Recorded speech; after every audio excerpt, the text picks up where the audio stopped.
Hey everyone, welcome back for another deep dive. You know that feeling stepping out into your yard ready for some sunshine and bam, you're swarmed by mosquitoes? Yeah, it wouldn't be California without them, right? Sadly, no. So today we're figuring out how to enjoy our yards without becoming a mosquito buffet. We had a request to dig into some prevention tips from Simple Pest Management. And it's not just about the itch, mosquito-borne illnesses are a real concern here. Absolutely. Yeah. So we're going to break down those 8 tips, figure out the why behind them, and hopefully uncover some interesting stuff along the way. Sounds good to me. Let's do it. Okay, tip number 1, eliminate standing water. I gotta admit, I'm sometimes guilty of overlooking a bucket or two. What's the big deal with a little water here and there? Well, to a mosquito, that little bit of water is prime real estate, like a 5-star resort. Okay, that paints a picture. Yeah. But seriously, why is standing water so crucial for mosquitoes? It's all about their life cycle, specifically where they lay their eggs. We call those spots oviposition sites, and for most mosquitoes, the ideal nursery is standing water. So those puddles, bird baths, even saucers under our plants are basically mosquito nurseries. Exactly. Even a tiny bottle cap filled with rainwater can become a mosquito metropolis. Wow, I never thought of it that way. So we really need to be on the lookout for potential breeding grounds. Yes. And it's not just emptying containers. We need to think about where water naturally collects, like clogged gutters. Oh yeah, the dreaded gutter cleaning. But think of it this way. You're evicting a whole colony of potential biters. Okay, you've convinced me. Yeah. Time to break out the ladder. But eliminating standing water is just the first step, right? The article also talks about landscaping as a way to deter mosquitoes. What's the connection? Well, mosquitoes are picky about their surroundings, just like us. Overgrown vegetation, dense shrubs, tall grass, it's all very appealing to them. So our lush gardens are basically mosquito havens. Pretty much. They see it as the perfect hideout, shade, humidity protection from predators. I'm starting to see my yard in a whole new light. So how do we make it less appealing to those tiny vampires? Keeping your grass trimmed and bushes pruned makes a big difference. It reduces the density, making it less hospitable. So a well-maintained yard is not just aesthetically pleasing, it's a weapon against mosquitoes. Exactly. And if we connect this back to standing, water-reducing ground cover also helps with drainage, further reducing potential breeding sites. It's a win-win. A healthier yard, A&D fewer mosquitoes. But what about those that still get in? The article mentions using fans as a deterrent, not just for keeping cool, right? Right. Mosquitoes, despite their persistence, are actually pretty weak flyers. Even a gentle breeze can disrupt their flight patterns. So a well-placed fan is like a force field against mosquitoes. You could think of it that way. It creates an environment they don't like, making it harder to land and bite. Okay, I'm adding outdoor fan to my mosquito-fighting arsenal. What about using plants as natural repellents? Tell me more. This is where we tap into nature's defenses. Some plants release scents that mosquitoes hate. It's like a natural keep-out sign. So aromatherapy for us, mosquito repellent for them.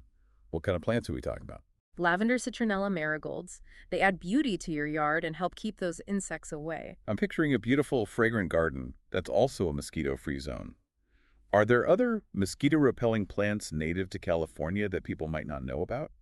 That's a great question. And it highlights an important point. Understanding your ecosystem can help you make better choices for mosquito prevention. It really is fascinating how nature provides these solutions. Right. Okay, so beyond plants and landscaping, what other basic prevention tips does the article suggest? Well, it mentions using yellow bug lights. Ever noticed how those standard white lights attract all kinds of insects? Oh yeah, my porch light is like a bug magnet. That's because many insects, including mosquitoes, are less attracted to yellow light. So swapping out those white bulbs for yellow ones, especially around entryways and patios, can make a difference. So simple yet effective. It's like a secret weapon in the fight against mosquitoes. Any other easy fixes we might be missing? The article also mentions targeting mosquito larvae directly before they even become those annoying adults. Okay, now we're getting strategic. How do we do that? There are a couple of ways. First, you can use products designed to kill mosquito larvae, often called dunks. You place them in stand-in water. So it's a targeted attack on those little wrigglers. Exactly. They contain bacteria that's toxic to mosquito larvae, but harmless to other wildlife. So a precise strike against the enemy, leaving everything else safe. Oh. I like it. Yeah. And for larger bodies of water, like ponds. For those, the article suggests introducing mosquito fish. Mosquito fish, are they like tiny assassins patrolling the water and taking out the enemy? Pretty much. They feed on mosquito larvae, keeping their numbers down. So dunks for smaller areas, mosquito fish for larger ones. It's like building a multi-layered defense system. Okay. Okay, we've got a whole arsenal of prevention strategies. But what if, despite our best efforts, the mosquitoes are still winning? That's when we might need to consider going beyond basic prevention. Okay, so we've tried everything, and those little vampires are still feasting. What's next? Well, the article mentions more targeted interventions like using EPA-approved repellents. Okay, repellents are definitely a must-have. What else? Another option is setting up mosquito traps. So luring them away from us and into a trap. Exactly. There are different types, some using light carbon dioxide, even scent, to attract them. So we're using their own biology against them. I like it. Okay, repellents, crabs, anything else? The article also suggests contacting your local vector control if you're still having major issues. Ah, the professionals. When does it become necessary to call in the experts? If you're still getting bitten regularly, even after taking preventative measures, it might be time. It's like, okay, I surrender. These mosquitoes are too much. And that's when a professional pest control service can really step in. They can identify breeding sites we might have missed and assess the specific types of mosquitoes in your area. Right, because we talked about how different species have different habits, so one-size-fits-all approach might not work. Exactly. And speaking of professional pest control, remember that article from Simple Pest Management? They actually offer those services. So they're not just a source of information, they're a potential solution. That's convenient.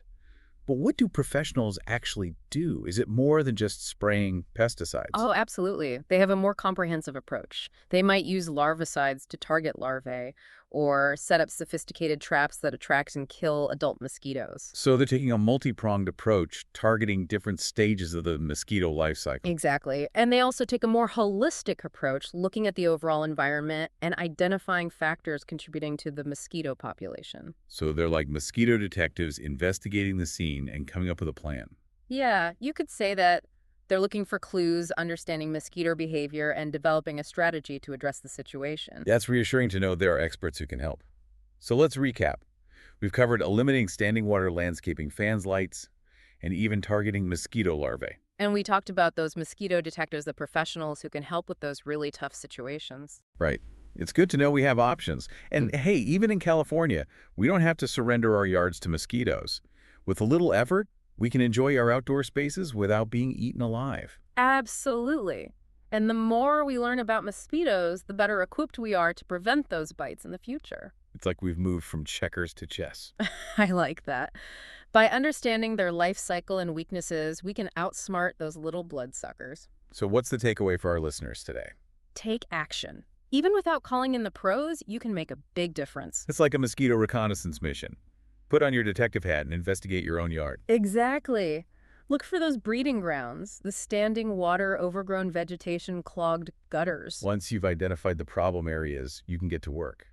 Empty those containers, trim the bushes, maybe even plant some mosquito-repelling plants. Every little step makes your yard less inviting to mosquitoes. Oh. And remember, it's not just about the bites. Right. We're also protecting ourselves from those mosquito-borne illnesses. Exactly. So here's a thought for you.